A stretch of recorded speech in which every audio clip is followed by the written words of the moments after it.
Jehoahaz, king of Israel. In the 23rd year of Joash, son of Ahaziah, king of Judah, Jehoahaz, son of Jehu, became king of Israel in Samaria, and he reigned 17 years. He did evil in the eyes of the Lord by following the sins of Jeroboam, son of Nebat, which he had caused Israel to commit, and he did not turn away from them. So the Lord's anger burned against Israel, and for a long time he kept them under the power of Hazael, king of Aram, and Ben-Hadad his son. Then Jehoahaz sought the Lord's favor, and the Lord listened to him, for he saw how severely the king of Aram was oppressing Israel. The Lord provided a deliverer for Israel, and they escaped from the power of Aram. So the Israelites lived in their own homes as they had before, but they did not turn away from the sins of the house of Jeroboam, which he had caused Israel to commit. They continued in them. Also the Asherah pole remained standing in Samaria.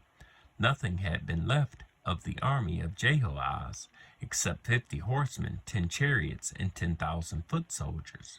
For the king of Aram had destroyed the rest, and made them like the dust at threshing time. As for the other events of the reign of Jehoahaz, all he did and all his achievements, are they not written in the book of the annals of the kings of Israel?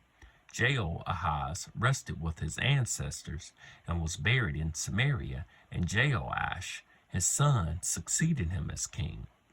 Jehoash, king of Israel, in the 37th year of Joash, king of Judah, Jehoash, son of Jehoahaz, became king of Israel in Samaria and reigned 16 years. He did evil in the eyes of the Lord and did not turn away from any of the sins of Jeroboam, son of Nebat, which had caused Israel to commit. He continued in them.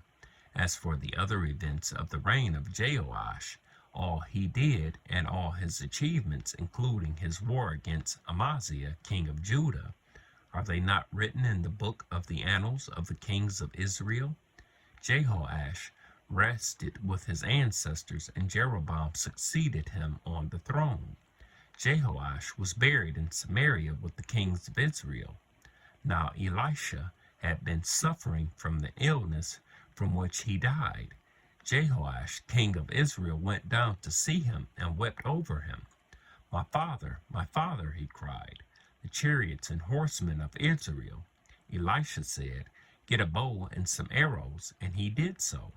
Take the bow in your hands, he said to the king of Israel. When he had taken it, Elisha put his hands on the king's hands. Open the east window, he said, and he opened it. Shoot, Elisha said, and he shot the Lord's arrow of victory, the arrow of victory over Aram. Elisha declared, you will completely destroy the Arameans at Aphek. Then he said, take the arrows, and the king took them. Elisha told them, strike the ground. He struck it 3 times and stopped. The man of God was angry with him and said, you should have struck the ground 5 or 6 times. Then you would have defeated Aram and completely destroyed it. But now you will defeat it only 3 times. Then Elisha died and was buried. Now Moabite raiders used to enter the country every spring. Once, while some Israelites were burying a man, suddenly they saw a band of raiders, so they threw the man's body into Elisha's tomb. When the body touched Elisha's bones, the man came to life and stood up on his feet. Hazael, king of Aram, oppressed Israel throughout the reign of Jehoahaz. But the Lord was gracious to them and had compassion and showed concern for them because of his covenant with Abraham, Isaac, and Jacob. To this day he has been unwilling to destroy them or banish them from his presence. Hazael, king of Aram, died.